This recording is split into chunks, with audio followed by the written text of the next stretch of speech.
नमस्कार, UFT live के इस बुलेटिन में आपके साथ मैं हूं सिमरन कौर। आइए नजर डालते हैं हेडलाइंस पर।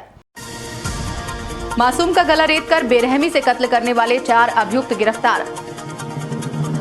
समाजवादी पार्टी के पूर्व विधायक मनीष रावत ने क्षेत्र भ्रमण कर जनता से सहयोग की अपील। भारत यात्रा पे निकले सिद्धार्थ राय कई जनपदों का भ्रमण कर पहुंचे बायोबेस। बहराइच में चोरों का आतंक जारी। ब्लॉक प्रमुख प्रतिनिधि ने क्षेत्र पंचायत द्वारा कराए जा रहे कार्यों का किया निरीक्षण। तहसीलदार न्यायालय का आदेश दरकिनार 3 वर्षों बाद भी तालाब की भूमि से नहीं हटा अवैध कब्जा। अब खबरें विस्तार से। 4 वर्ष पहले मासूम को बहला फुसलाकर दूसरे थाना क्षेत्र में शराब पिलाकर बेरहमी से कत्ल करने के उपरांत तेजाब से जलाया गया था। कौशाम्बी सराय अकिल थाना क्षेत्र निधियावा गांव में पारिवारिक रंजिश को लेकर विपक्षी द्वारा मासूम बच्चे को बहला फुसलाकर गायब कर दिया गया था। उसके बाद दूसरे थाना क्षेत्र में मासूम को शराब पिलाकर बेरहमी से चाकू मारकर हत्या कर दी गई। इसके बाद मासूम को साक्ष्य मिटाने के लिए तेजाब डालकर जला दिया गया था। मासूम का शव बरामद कर पुलिस ने डीएनए कराया। इसके बाद डीएनए टेस्ट में रिपोर्ट परिजनों से टेस्ट में सही पाई गई। परिजनों का अनावरण कर पुलिस ने 4 लोगों को गिरफ्तार कर जेल भेज दिया। देखिए, ये 26/10/18 का एक मुकदमा काम हुआ था सराय आकिल थाने में। वो 363 था, जिसमें एक बच्चा गुम हो गया था। उसकी गुमशुदगी अंकित कराई गई थी और फिर उसकी 3 दिन बाद जो डेड बॉडी पूरा मुक्ति थाने के अंतर्गत ये जगह मिला था। उसकी पहचान नहीं हो पाई थी क्योंकि उसका बड़ा विभत्स रूप था। उसकी चाकू से हत्या की गई थी। उसके जो है चेहरे को जो है तेजाब से जला दिया गया था। तो इसको हम लोगों ने संदेह के आधार उसके डीएनए टेस्ट के लिए पहले भेजा कि क्या वो बच्चा जिसमें जो उसके माता पिता हैं उन्हीं के संतान है कि और किसी की ये डेड बॉडी है। तो अब रिपोर्ट जो है 1 सप्ताह पहले आई और वो मैच कर गया डीएनए से कि माता पिता का जो भेजा गया था नमूना और जो बच्चे का मिला था वो सेम है। इसके आधार पर हम लोगों ने पुनः जो तफ्तीश को आगे बढ़ाया और इसमें हमारे सब टीम के लोग लगे। इसमें खासकर थाने के टीम जो है हमारे एसओ के नेतृत्व में जो काम कर रही थी और सीओ लोग ने अपना योगदान दिया, एडिशन साहब ने दिया और सबने मिल करके उन 4 व्यक्तियों को गिरफ्तार किया जो उनकी हत्या किए थे। और ये चारों जो है व्यक्ति जो है उसी गांव के हैं, ये चारों हैं। और रंजिशम जो है उसको बहला फुसला कर ले गए थे। पहले उसको शराब पिलाए, इसके बाद जो है उसकी हत्या कर दिए चाकू से और उसको पहचान छिपाने के लिए तेजाब उसके शरीर पर डाल दिया।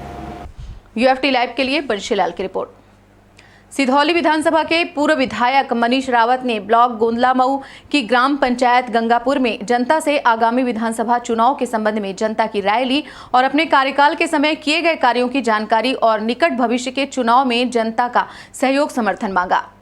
भैया होता क्या है गांव में बता दें, सब लोग यही बोलते रहते हैं, आपसे सारी कोई कब बोले कि जो इनके पास गाड़ियाँ होती हैं भैया उनको कहेंगे अरे आ रहे हैं तो ले लो, गाड़ियाँ हैं रैली जाएंगी ये जाएंगी, वो लोग फिर आपके पास आ जाएंगे। कोई नहीं हमारे पास आएगा। मेरी बात सुन लीजिए, जिसने विरोध किया है, जिसने बदतमीजी की है, वो कोई साथ नहीं आएगा। आप लोग इससे दूर निश्चिंत रहिए। भैया तकलीफ ये है कि वो आपसे सबसे ज्यादा फायदा लिए, कोई फायदा नहीं लेगा। आप देखिए, ठीक है ना, जो लोग पहले मदद किए, ठीक है, जो भी उन्होंने जिनकी बात कर रहे हैं हम जान रहे हैं, कोई नजर नहीं आएगा। नहीं भैया, ये हम लोगों का एक आक्रोश था भैया कि उनको तो साथ नहीं छोड़ना चाहिए था आपको। ठीक है, अरे जिसकी जितनी सोच उतना ही काम करेगा। बस ठीक है ना, वो कुछ लेके नहीं चले जाएंगे। आप लेके ले जाएंगे भैया, कुछ नहीं। आप यकीन मानिए, कोई गलत आदमी नहीं दिखाई पड़ेगा, जान रहे हैं। ठीक है ना, पसंदे ये आप लोग मदद करिए। पहले पानी पिए, कोल्ड ड्रिंक बाद में चलेगी भैया, पानी पीजिए पहले बना तो इधर बढ़ा सको। तो इस बार बताइए क्या रहेगा, आप लोग बताओ पहले सब लोग। बाकी जो गलत लोग कोई नजर नहीं आएंगे, आप ठीक है ना। बोलो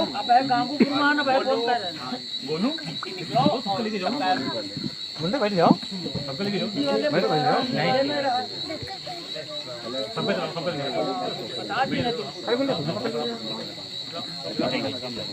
यूएफटी लाइव के लिए सतीश दीक्षित की रिपोर्ट।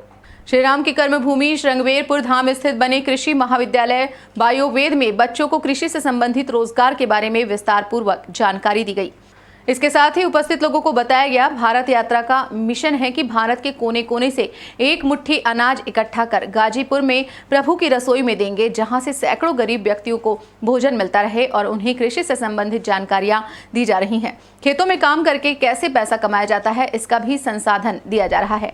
हालांकि बायोवेद के प्रबंधक डॉक्टर बीके द्विवेदी ने बताया कि कृषि में किसान कार्य करके करोड़ों रुपए कमा सकता है, लेकिन किस जगह कैसे कार्य करना है यह जानकारी नहीं है, इसलिए किसान को निराश होना पड़ता है। अगर बात की जाए विदेशों की, तो वहां के किसान भारत के कॉपी करके स्वयं खेतों में काम करके दूसरों को रोजगार देते हैं, जो भारत की किसानी में नहीं दिखता।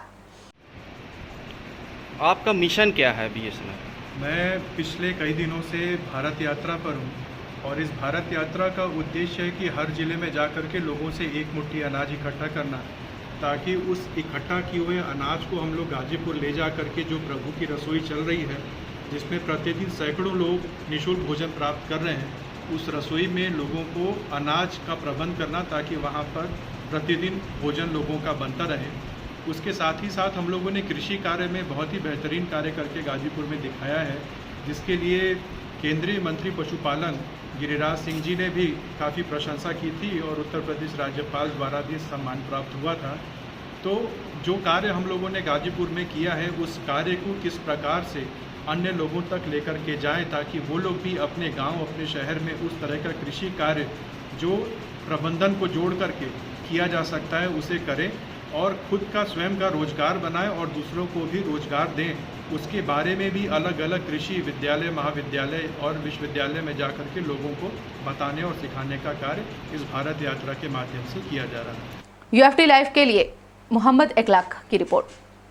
बहराइच जनपद में चोरों का आतंक जारी है। बीती रात को चोरों ने ब्रिजेश कुमार सिंह के यहां से ताला तोड़कर नकदी सहित लाखों के माल पर हाथ साफ कर दिया। कोतवाली देहात क्षेत्र के पुलिस चौकी टिकोरा मोड़ के आसपास चोरी की घटनाएं खोल रही पुलिसिया सक्रियता की पोल। इन दिनों बहराइच के अलग अलग क्षेत्रों में चोरों का आतंक जारी है। कहीं न कहीं बहराइच पुलिस चोरों को पकड़ने में नाकाम साबित हो रही है। कोतवाली देहात क्षेत्र के पुलिस चौकी टिकोरा मोड़ अंतर्गत ग्राम बसंतपुर का ये मामला है। UFT लाइव के लिए प्रीतम सिंह की रिपोर्ट। कासगंज जनपद के विकास खंड सिरपुरा के ब्लॉक प्रमुख प्रतिनिधि रवीश कुमार उर्फ मिक्की भैया ने क्षेत्र पंचायत द्वारा कराए जा रहे विकास कार्यों की समीक्षा की। ग्राम नगला अतिवल में हो रही इंटरलॉकिंग एवं सरावल के नगला भिकारी में इंटरलॉक के कार्यों को गुणवत्ता के साथ समय से पूरा कराने का निर्णय लिया। विकास कार्यों के लिए जिम्मेदारी से तय समय पर पूर्ण करने के निर्देश दिए। UFT लाइव के लिए जयचंद्र की रिपोर्ट। कर्नलगंज गोड़ा तहसील क्षेत्र के अंतर्गत ग्राम सभा टिकवार में तालाब की भूमि पर दबंग व्यक्तियों द्वारा किए गए अवैध कब्जे को हटवाने के संबंध में तहसीलदार न्यायालय द्वारा पारित आदेश के 3 वर्ष बीतने पर भी अभी तक अवैध कब्जा न हटने से दबंगों का अवैध कब्जा बरकरार है। ऐसा ही एक मामला तहसील कर्नलगंज अंतर्गत ग्राम सभा टिकवार का सामने आया है। यहाँ तालाब की सरकारी भूमि पर ग्राम सभा के प्रभुदयाल पुत्र राय बहादुर आदि दबंग व्यक्ति जबरन अवैध कब्जा कर मकान बनाकर रह रहे हैं, जिसमें प्रश्नगत भूमि से बेदखली एवं अर्थदंड वसूली संबंधी तहसीलदार न्यायालय कर्नलगंज द्वारा विगत 3 वर्षों पूर्व 9 मार्च 2018 को आदेश पारित करके आदेश की एक प्रति तत्कालीन राजस्व कर्मियों को भेजी गई थी, जिस पर क्षेत्रीय राजस्व कर्मियों द्वारा उक्त आदेश की प्रति को नजरअंदाज करके गायब कर दिया गया, लेकिन कब्जा नहीं हटाया गया। शिकायतकर्ता ने बताया कि उक्त भूमि पर उसके नाली के सामने विपक्षी अवैध कब्जेदार खूर लगाते हैं, जिसके बाबत तहसीलदार महोदय के न्यायालय से संबंधित सरकारी भूमि से अवैध कब्जेदारों को बेदखल करके क्षतिपूर्ति स्वरूप 4400 एवं निष्पादन व्यय स्वरूप 2000 रुपए की वसूली की कार्रवाई हेतु आदेश की एक प्रति तथा बेदखली की कार्रवाई हेतु आदेश की एक प्रति संबंधित राजस्व कर्मियों को प्रेषित की जा चुकी है। फिर भी विपक्षी नहीं मानते हैं। उसने विरोध करते हुए कई बार शिकायत की है। उक्त सरकारी भूमि हथियाने के खेल में पूर्व में की गई तमाम शिकायत के बाद तत्कालीन हल्का लेखपाल राजस्व निरीक्षक के द्वारा उक्त स्थल का निरीक्षण किया गया, जहां अवैध कब्जा होना पाया गया, जिसके संबंध में 22 दिसंबर 2015 की जांच रिपोर्ट के आधार पर मामला तहसील न्यायालय में चला, जिसमें तहसीलदार ने गत 9 मार्च 2018 को उक्त भूमि से अवैध कब्जा हटाने हेतु बेदखली आदेश पारित किया व 4400 रुपए का अर्थदंड व 2000 रुपए निष्पादन व्यय आरोपित किया। लेकिन बेदखली आदेश के 3 वर्षों बाद भी कब्जाधारी का शासकीय भूमि से कब्जा नहीं हटाया गया। शिकायतकर्ता ग्रामीण ने आदेश का अनुपालन कराकर तालाब की भूमि से अवैध कब्जे को शीघ्र हटवाने और कार्रवाई की मांग संपूर्ण समाधान दिवस, थाना दिवस सहित उच्च अधिकारियों से की है। UFT लाइव के लिए गोंडा से दिलीप भट्ट की रिपोर्ट। इस बुलेटिन में फिलहाल इतना ही। बने रहिए UFT लाइव के साथ। नमस्कार।